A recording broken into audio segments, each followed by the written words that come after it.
Grain-free food diets.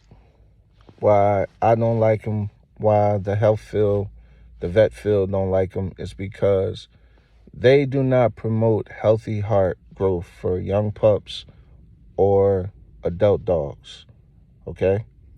Grain-free food is not good for your dog, all right? If you have skin allergies, which if you have American Bully, American Pit Bull Terrier, Amstaff, a Staffordshire Bull Terrier, American Bulldog, then most likely you have allergies. Grain-free food is not going to fix that. It's very rare that a dog or a human is allergic to grains, okay? The things that they replace grains with, okay? Potatoes, chickpeas, lentils, sometimes corn, even though corn is a grain, but I don't like corn in my dog food. The thing is you need healthy grains, okay? Because your dog needs vitamins, amino acids, it needs energy. And pardon me if I'm forgetting some things. I'm not using AI or I'm not in a book. But if you do your research, a lot of the things will pop up what your dog needs and what grain-free food does not do. Or you could talk to your vet. But these are the things that I know when I was in the vet field, that we never like our consumers to feed grain-free food, okay? Grain-free food is not good for puppies, as it does not help develop their heart. Actually, it's a lot of dogs that passed away from having a grain-free diet. You need certain grains again. It's just like when we were young, we had Cheerios. Our parents mainly gave us Cheerios for the simple fact that we had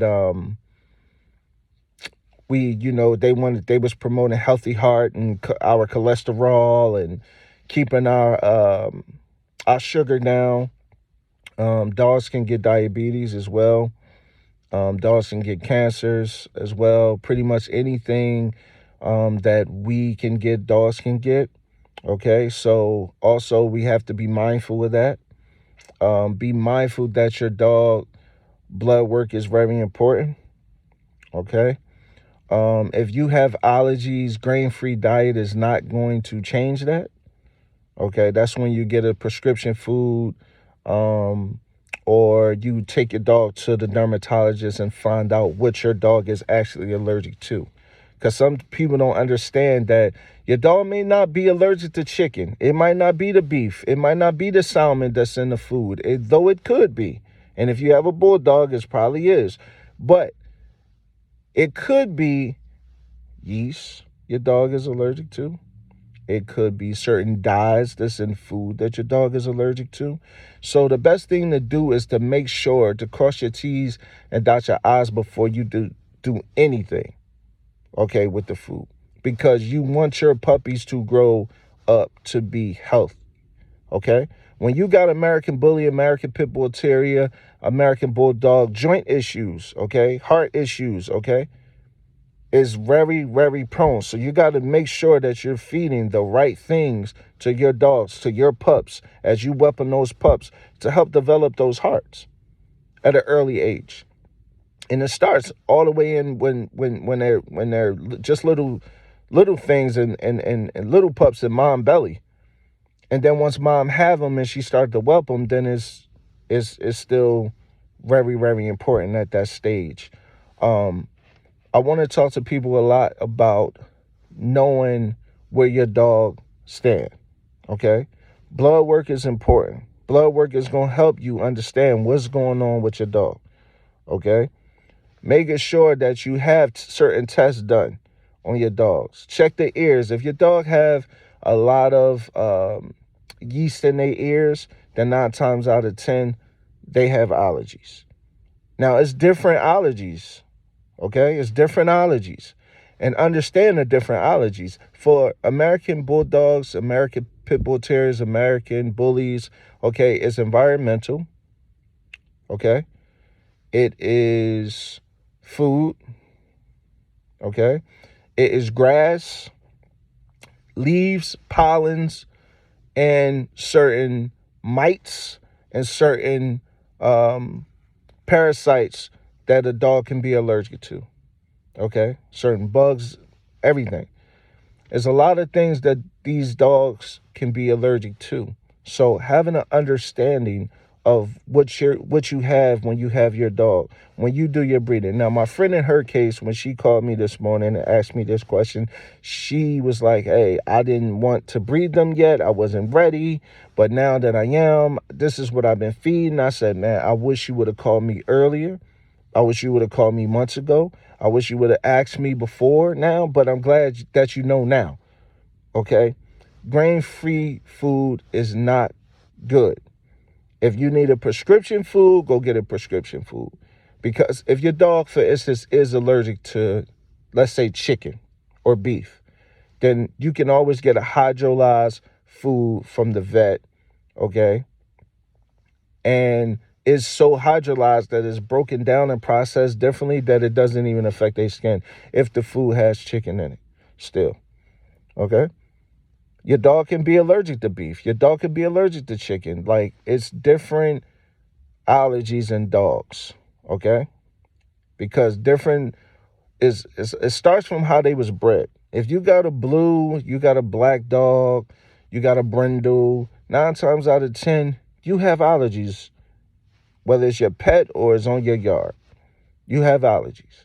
So how do you attack those allergies? Well, first, you got to know what's going on with your dog. Okay? Going for the grain-free, oh, it don't got this, that, and the third in it. That's not it. And you gotta understand what you're taking away from that dog. Okay? And grain-free food is more high in calcium. It's more high in fat, and it's not going to get those puppies the proper growth for their joints. And again, if you have American Bulldog, American Bully, American Pit Bull Terrier, Amstaff, any bully breed, then 9 times out of 10 you have to be careful for arthritis. Okay, the joints, period. And that goes for a lot of other breeds as well. But I'm talking even if you own a pit mix, even if you got a pit lab, for instance, if you got a pit mix that you rescued, it's still things that you have to watch out for, because you might not understand why their paws are red. You might not understand why their paws are so itchy. You might thought, oh, well, I took them for a walk and maybe something jumped on them, so let me just wipe their paws. You might not understand that you are feeding them salmon and they're allergic to it.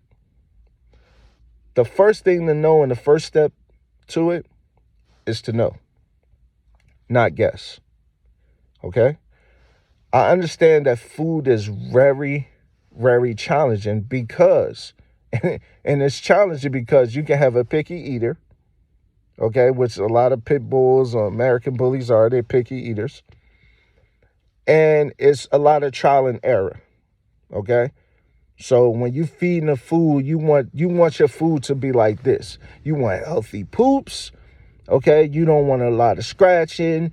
You don't want them to regurge. You don't want a lot of those things. You want a lot of healthy things when you feeding the kibble.